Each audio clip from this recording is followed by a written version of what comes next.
News, सच जरूरी है। नमस्कार दर्शकों, यह है MNS न्यूज नेटवर्क और आप देख रहे हैं MNS न्यूज टीम। मैं हूं आपके साथ शुभांगी। तो आइए देखते हैं आज की कुछ खास खबरें।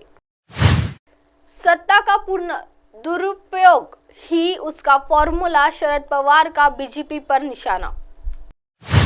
राष्ट्रवादी कांग्रेस पार्टी के प्रमुख शरद पवार ने रविवार को कहा कि देश के कई हिस्सों में बीजेपी की राजनीतिक शक्ति कम हो रही है और सत्ता का पूर्ण दुरुपयोग ही उसका फॉर्मूला है। यहाँ एनसीपी के पदाधिकारियों की एक बैठक को संबोधित करते हुए पवार ने यह भी कहा कि लोग उनका समर्थन नहीं कर रहे हैं जो बीजेपी के साथ गठबंधन करना चाहते हैं। उन्होंने कहा, इस देश की जनता उन लोगों के साथ नहीं है जो बीजेपी के साथ गठबंधन करना चाहते हैं। यह अखिल भारतीय स्तर की तस्वीर है। आप देश का नक्शा निकाल कर देखिए, दक्षिण भारत में एक भी राज्यों में बीजेपी सत्ता में नहीं है। इंडिया गठबंधन पर कही ये बात उन्होंने कहा कि उन्होंने एक ऐसी पार्टी का विरोध करने का फैसला किया है जो अपने फायदे के लिए सत्ता का घोर दुरुपयोग कर रही है। पवार ने कहा, हमने और समान विचारधारा वाली अन्य दलों ने इंडिया नाम से एक गठबंधन बनाया है। वह विपक्षी दलों के गठबंधन इंडियन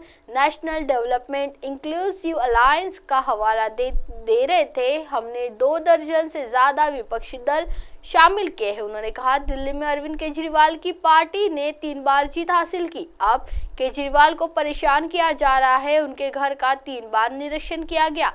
सत्ता का पूर्ण दुरुपयोग ही बीजेपी का फॉर्मूला है। कॉन्ट्रैक्ट पर नौकरी देने को लेकर क्या कहा? एनसीपी प्रमुख ने कहा कि अगर कोई पार्टी ऐसे फॉर्मूले पर काम कर रही है तो उसको मिलकर विरोध करना होगा। उन्होंने कहा, हमारी पार्टी और अन्य समान विचारधारा वाले दल एक साथ आए और बीजेपी के लिए एक बड़ी चुनौती पेश करने का फैसला किया। एनसीपी संस्थापक ने मुंबई पुलिस के लिए अनुबंध पर 3000 सुरक्षा कर्मियों को नियुक्त करने के राज्य गृह विभाग के कदम पर भी आलोचना की। महाराष्ट्र के पूर्व मुख्यमंत्री ने कहा कि मैंने राज्य के गृह मंत्री और मुख्यमंत्री के रूप में काम किया है, लेकिन मैंने गृह विभाग के लिए इस तरह के अनुबंध के आधार नियुक्ति के बारे में कभी नहीं सुना है। देश में किसी ने भी गृह विभाग के लिए अनुबंध के आधार पर लोगों को नियुक्त करने का प्रयास नहीं किया है, लेकिन अब महाराष्ट्र में बीजेपी सरकार ऐसा करने की कोशिश कर रही है। आइए बढ़ते अगली खबर की ओर।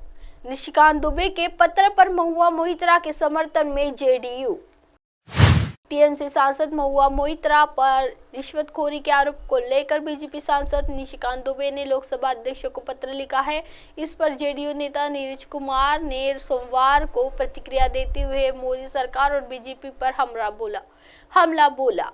कहा कि महुआ मोइत्रा ने जो सवाल पूछा वह इस देश के अंदर में बुनियाद सवाल है। अब लोकसभा और राज्यसभा में कौन क्या प्रश्न पूछेगा, यह भी अधिकार मोदी तंत्र में केवल मोदी सरकार के साथ रहने वालों को है। लोकतंत्र है और लोकतंत्र में किसी को भी सवाल पूछने का अधिकार है, उन्हें प्रमाण देना चाहिए। जेडीयू नेता नीरज कुमार ने कहा, आप किसी के बारे में अनगल आरोप लगा दीजिएगा। सीएज की रिपोर्ट आई कि द्वारका एक्सप्रेसवे में 200 करोड़ से ज्यादा की सड़क बनाई गई। इस पर बीजेपी की जुबान खामोश है। भ्रष्टाचार देखना है तो इस देश की राजनीति में नरेंद्र मोदी के शासनकाल में देखे।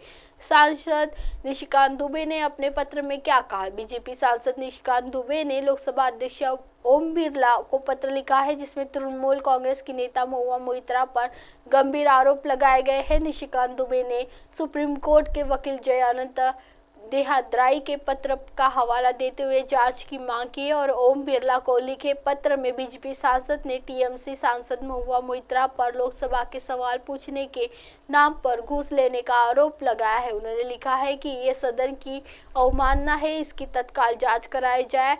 पत्र में उन्होंने कहा, मुझे जय अनंत देहाद्राई अधिवक्ता का एक पत्र प्राप्त हुआ है जिसमें उन्होंने महुआ मोइत्रा पर सवाल के बदले रिश्वत लेने का आरोप लगाया है। बीजेपी सांसद ने पत्र में लिखा है कि एक प्रसिद्ध बिजनेसमैन दर्शन हीरानंदानी के बिजनेस हितों को ध्यान में रखते हुए सवाल पूछे गए हैं।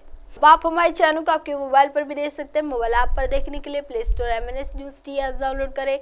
इंस्टा, लिंक, ट्विटर, हाइकूक, फेसबुक और कई सोशल मीडिया प्लेटफॉर्म पर हमारा चैनल उपलब्ध है। आप इसे यूट्यूब पर भी देख सकते हैं। आप हमारे चैनल को लाइव भी देख सकते हैं। www.mnsnews3.com पर। फिलहाल वक्त हो चला दर्शकों ब्रेक का। ब्रेक से लौटने के बाद देखिएगा देश और दुनिया की तमाम बड़ी खबरें। बने रहिए MNS न्यूज 3 पर। नमस्कार।